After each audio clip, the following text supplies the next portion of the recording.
a rather tricky game. You never know what's coming next. One moment, leaders of two countries are hugging it out, and the very next, they are up in arms. Take Joe Biden, for example. The American president was spotted fist-bumping with the Saudi Crown Prince, Mohammed bin Salman. This was less than 3 months ago. And now, he's promising to punish the kingdom. In an interview to an American broadcaster, Biden said there are going to be some consequences for what they've done with Russia. They here stands for Saudi Arabia. So what did they do with Russia?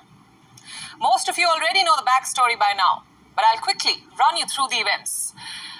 It all began on the 5th of October. The Organization of the Petrol Exporting Countries, along with Russia, announced that it would cut its oil production by 2 million barrels per day. And like most of you already know this, the grouping is called the OPEC+, and it is led by Saudi Arabia. So Riyadh is obviously defending the decision. It says the call was purely economic.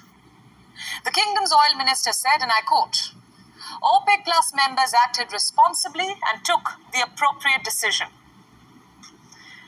The United States, however, is not convinced. It believes that the oil cartel's decision was quote-unquote against the interest of American people. Now, what has a number of oil barrels got to do with Americans? Simply put, rising consumer prices.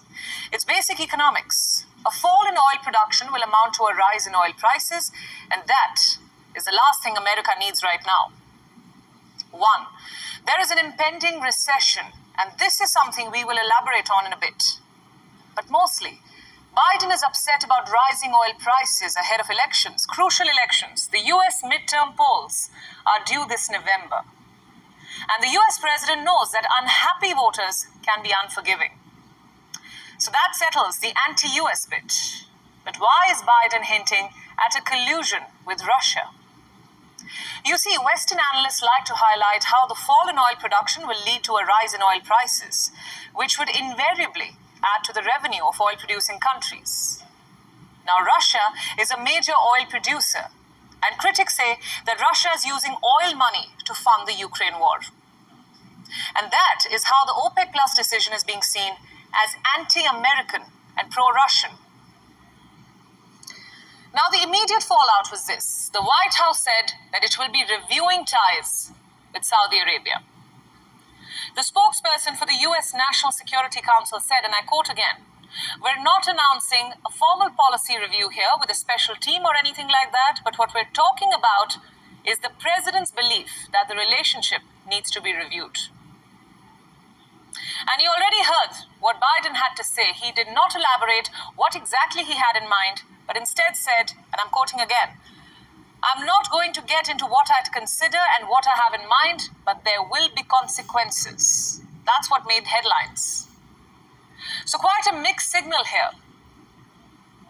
There will be rethinking and reviews, but there will not be a formal policy announcement. There will be consequences, but at the same time, we don't know what the Biden administration is considering at the moment. What are these consequences?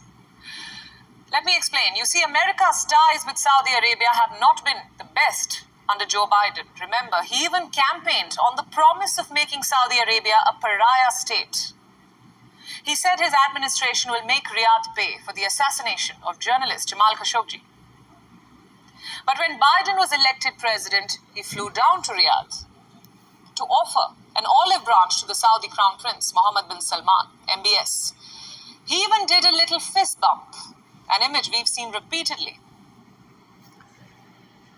All the nations of the earth are coming against America, aka Babylon the Great, pursuant to biblical prophecy. These are some beautiful times, Yapa times. Koholoyan Wahwala Yahweh, Bahashem Yahushai, Bahashem, meriKKKa Kwadash.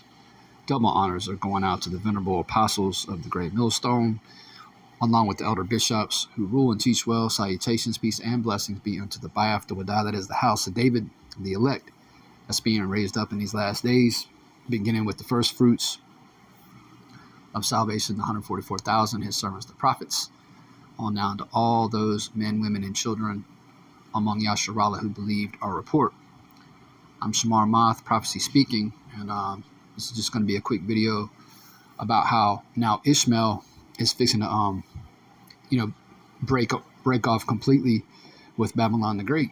All right, again, pursuant to biblical prophecy. If you go into 2nd Esdras 15, it talks about the dragons of Arabia coming against America and the so-called Israeli state. All right, the Amalekites. All right, and you see it happening right here in real time. Okay, everything's moving along, rapidly. All right, you heard the reporter. You had the OPEC plus, cutting oil production, okay, by 2 million barrels a day. That's going to kill you Babylonians here when you go to the gas pumps. All right, you can already see prices starting to go even higher. Even where we are, here in South Carolina, in Columbia, the capital city. When this decision came down, when this announcement came down from OPEC, from Ishmael, right, the so-called Arabs, all right, you saw prices shoot up, days after that announcement, all right, and it's only going to get worse, man, all right, and here it is, you have Joe Biden threatening Ishmael with quote-unquote consequences, all right, Saudi Arabia, okay, is going to come against Babylon the Great as well. All the nations of the earth, all right, even his longest standing allies, all right, like France and Germany, are going to break away from him, break away from America, all right, and fire nukes on her eventually, all right. 2nd Ezra chapter 15 and verse 28. I'll start in 27. It says, "For now are the plagues come upon the whole earth," and you're seeing the plagues, pestilences, crashing economies, all right, crime, rampant crime, uproars, okay, so-called natural disasters, storms, all right, earthquakes, okay, these are all plagues, man, all right, it says, "For now are the plagues come upon the whole earth, and ye shall remain in them, for the Most High shall not deliver you, because ye have sinned against him." That's right, man. And he's not going to deliver 2/3 of you Israelites, man, his own people. Okay, because why? Because you've sinned against him. All right, you so-called Negroes, Latinos, natives, okay, and Israelite foreigners who don't repent, the sinners of his people, you're going to be destroyed, man. All right. Right along with Esau, the so-called white man over here in Babylon, and the rest of the heathen who remain here. Okay? It says, "Behold, an horrible vision," verse 28, "and the appearance thereof from the east, where the nations of the dragons of Arabia shall come out with many chariots, and the multitude of them shall be carried as the wind upon the earth, that all they which hear them may fear and tremble." Okay, so countries like Saudi Arabia, all right, obviously Iraq, Yemen, Qatar, Egypt, okay, because you got Ishmael's all in that land, and it was prophesied that Ishmael would become a great nation, man. Ishmael was blessed, man. If you go into Genesis the 17th chapter, matter of fact,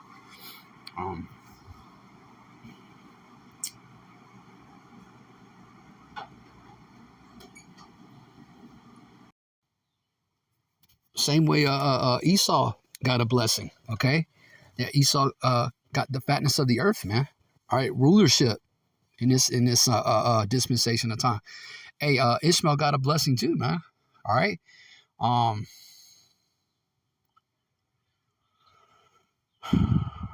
Let's see. Yeah. Okay. This is Genesis chapter 17, Salakia, in verse 20. "And as for Ishmael, all right, the so-called Arabs, all right, it says, I have heard thee. Behold, I have blessed him and will make him fruitful." The Arabs are the so-called Arabs, all right. Ishmael is a mighty nation in terms of numbers, man, strength. All right, it says, and will make him fruitful and will multiply him exceedingly. 12 princes shall he beget, and I will make him a great nation. So, and they are, man. Like I say, Ishmael's all over there. It's so-called Egypt, okay? Egypt, parts of Iran, all right, Iraq, Saudi Arabia, Yemen, Qatar, Kuwait.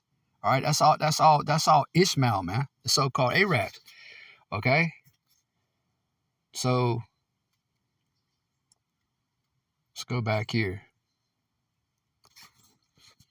It says, verse 29 again, of 2 Ezra 15, where the nations of the dragons of Arabia shall come out with many chariots, and the multitude of them shall be carried as the wind upon the earth, that all they which hear them may fear and tremble. All right. Also, the Carmanians, all right, the ancient Carmanians, all right, that's in what's known as Iran today, okay, in the Kernan province, okay.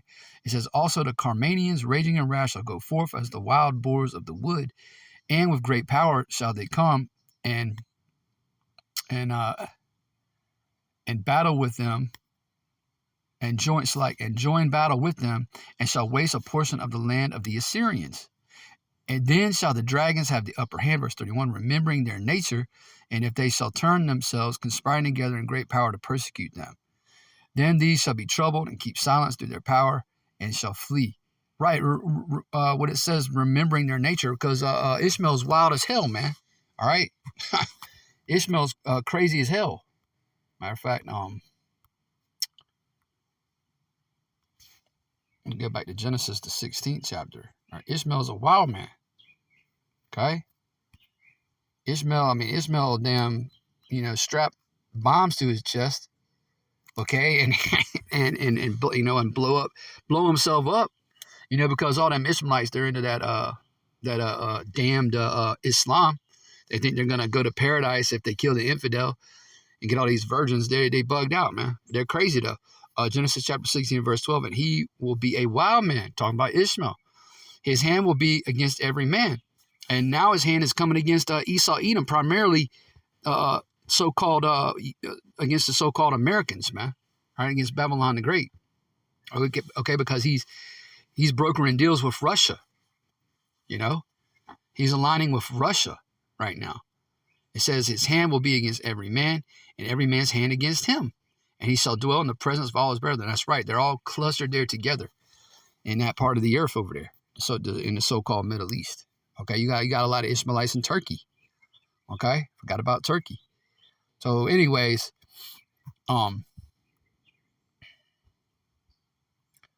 let's play some more of this video. And now, 3 months on, he wants to do a complete U-turn. The relationship between the two countries can best be defined as one for security. Let me explain. Saudi sells oil to the US and America sells arms. And that brings me to my next question. Can the US stop selling weapons to the Saudis? Freeze arms sales completely? Well, some Democrats are already demanding that. But will Biden oblige? One must realize that this is not a Trump White House that we are talking about. There is already a gap in amity between the two parties. For one, there is no open praise for the kingdom or any flaunting of arms deals. Some analysts say that recent developments could lead to a point of no return. Now, to give us some deeper insight into what one can expect in the coming days, I just caught up with Ahmath Ibrahim. He's an expert on Saudi-US relations. He joined me from Riyadh earlier this evening. I asked him about how can we expect Saudi Arabia to... Salaki, I'm going to cut it there. It is going to lead to a point of no return. Because it's all this tension, all right, and all these diplomatic ties that are being broken between Babylon and all these other nations, focusing on Ishmael right now, the dragons of Arabia. It's all Bible prophecy, okay? And it's all leading up to what? World War III, okay? And ultimately America being on fire, man. All right? That's what's going on. Okay, so these diplomats can get together and try to come up with resolutions and treaties. Nah, man. We're in a time of war, okay? There's a time for everything and under every purpose under heaven, right? Ecclesiastes, the 3rd chapter, goes into that. And this is a time of war and not peace. Any person, any prophet, any so-called Israelite teacher out there talking about peace right now, that's a false prophet, man. Okay? That's a false prophet. Ain't no peace coming until Yahushua comes back to set up the kingdom of heaven. Then all this warfare and all this violence and all this murdering will cease. But anyways, the dragons of Arabia are coming after Babylon the Great, along with the other nations of the earth as well. All right, Lord willing, you was edified by this quick lesson. And with that, I want to say shalom.